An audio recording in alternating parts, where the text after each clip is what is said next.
Yeah. And I'd like you maybe to just give us a perspective of what your experience has been with individuals who have been exposed to it. Because even in religions, we always have those kind of people who are rogue.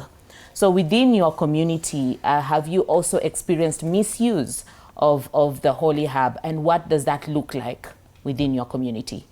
In our community, Rastafari, because we do understand the holy herb, so we don't abuse it or misuse it. We use it for spiritual purposes. And as my brother said, I heard him elaborate on the effects of the holy herb. First of all, I'd just like to remind him, I think 2-3 years ago, the World WHO did drop it from the hard drug list. And why we have so many countries now legalizing the same, I think research has been done already. And also to just add on to what he's saying, I heard him talk about the effects of the herb and the numbers. And I wonder, because you're talking about the herb and we have liquor and we have cigarette, which is legal. And cigarette, on the packet it is written it is harmful to your health. You are from Nakada. And research is there how harmful it is worldwide. And the numbers, cancer, you're talking about cancer. Let's go about, talk about liquor. It is out there sold legally on counters. And we know the effects of these things. So I don't understand why the double standard and selective justice when it comes to the holy herb. Because if they have legalized the cigarette, and it is, in fact, even minors use it, even if you're talking about numbers, I know Nakadas have more numbers of the effects, negative effects of cigarette and liquor. We even have families who are affected from this. It is dangerous. It has severe effects in families all over the world. And these things are legal. And there's research there which shows how harmful they are. So we are talking about herb. My beautiful sister here has talked about how study has shown it can able to help cancer patients. And this is research which is outside there. How this herb has helped people and it is helping. Otherwise, we'll not see many countries, because countries and countries are legalizing the same usage for different purposes, the same usage of herb. And we speak about it. If I go back to the Bible, Genesis chapter 1, it talks about God giving us every herb-bearing seed for food. So you're talking about a plant that, it's not something that was made in the lab as cigarette and liquor. This is a plant, like maize, like any other plant. So what are we talking about? Mm-hmm. Psalms chapter 104, it talks about God giving us the holy herb for the purpose of man to be able to wise up to daweze kujilisha, kupanda chakula ya jilisha. So we are talking about a God-given plant. We have miraa, which is being used. We know the side effects of it, muguka. So what are we talking about here? Maybe I give you an opportunity to respond. Thank you, Priest Jacob. I think you raise very pertinent issues, and I agree that indeed even alcohol, tobacco and all that have serious negative effects. And the truth is, when we consider all this as Nakada, even the studies that we've shown, actually, you know, in the country, about 3.2 million Kenyans actually affected by alcohol. Yes. 8.5% affected by tobacco and all that. So all these things are harmful. So that we're in agreement.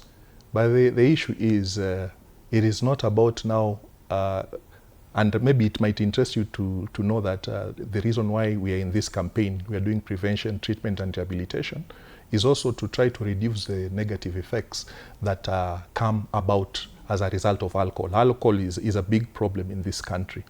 And that's why even the president pronounced himself that we need to combat even illicit alcohol and all that. So it is not about now adding another drug to make it legal. It is not a drug. It is a plant. It is a herb, not a drug. That is a wrong word. Okay, when you're talking about a psychoactive drug, we are talking about any chemical substance which is able to alter perception, And alter mood, some of those are behavior, and all contained that. in Exactly, the plant, exactly. in the herb. So that's why it is actually classified as a drug.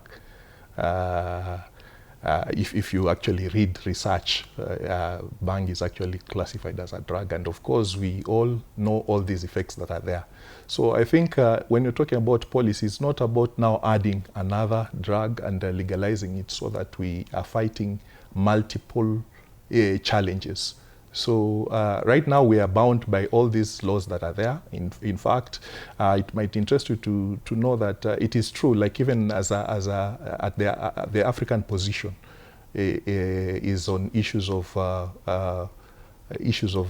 regulation of the same, issues of protecting young people, their well-being is also centered around issues of prevention, treatment, and sustainable development. And it recognized the fact that almost 60% of actually Africans, 60% of the population in Africa, they are below 25. 60% of the population are below 25 years. So these are still vulnerable adolescents that can be negatively impacted if they start taking these drugs. And you all know that I respect that as your religion, as he has described, there's a way that you do it. But for our young people, that is not how they are consuming this herb that you're calling. Most of them actually smoke them. Let's remember that the conversation here is that it is decriminalization, not legalization for everyone, for everybody else. Yes. So in terms of decriminalization, of course, it's about saying that if somebody is found to be consuming it, they are not punished by taken to the law. But it's still, when you're talking about production and trafficking, is still illegal. So when we want to decriminalize it, we also have to ask ourselves what will be the ripple effect of the same. Like in countries where it has been decriminalized, has it improved public health outcomes? Has it improved education? Has it reduced, illegal crime syndicates and all that? So I think we need to study in terms of context, both in a social, in a cultural setup, so that we see what will be the impact of the same. Because we find that countries that have done that now are also grappling with other public health challenges. So as a country, what perhaps we need to do is what is working, what does not work. So in our context, will decriminalization, for example, work? And what regulations? Mm-hmm. So I think those are conversations that we can keep going. Because it's usually about, I know it's brought about issues of decriminalization, but the others who are also talking about legalization. Yeah, so that is a conversation that can be done, and we see what will be the impact of the same. But again, it's something that has to be informed by evidence through scientific research.